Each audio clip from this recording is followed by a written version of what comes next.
মঙ্গলবার ৩১ ডিসেম্বর ছোটপোল নাবালক মিয়ার বাড়ি ইয়াং অ্যাসোসিয়েশনের পক্ষ থেকে নতুন বছরকে উদযাপন উপলক্ষে উপস্থিত ছিলেন চট্টগ্রাম মহানগর সাবেক ছাত্রদল নেতা মোহাম্মদ রাজিব উদ্দিন। এর সভাপতিত্বে সংগঠনের সদস্য মোহাম্মদ রাকিব উদ্দিনের সঞ্চালনায়। এতে প্রধান অতিথি হিসেবে উপস্থিত ছিলেন পূর্ব ছোটপোল সমাজ কমিটির নির্বাচিত সভাপতি মোহাম্মদ কামাল উদ্দিন সরদার।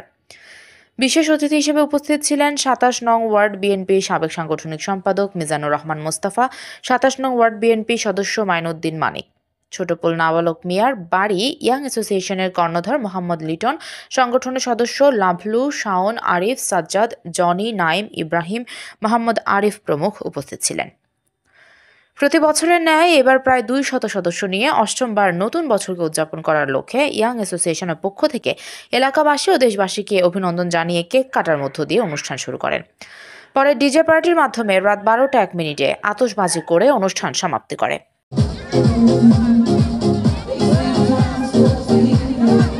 খুব ভালো লাগতেছে, ইনশাল্লাহ তাদেরকে ধন্যবাদ জানাই। এবং তারা আজকে ৮ বছর ধরে করতে আসতেছে এবং প্রতি বছরের করতে আছে, তবে শৃঙ্খলাভাবে করতেছে। এটার জন্য আমি গর্ববোধ করি এবং তাদেরকে ধন্যবাদ জানাই।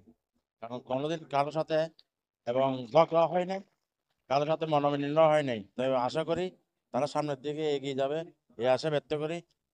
সর্বক সহযোগিতা যতগুলি লাগে। চট্টগ্রাম প্রতিনিধি মোহাম্মদ আসিফ এর পাঠানো তথ্য ভিডিও চিত্রে PIB ৭১ টিভি।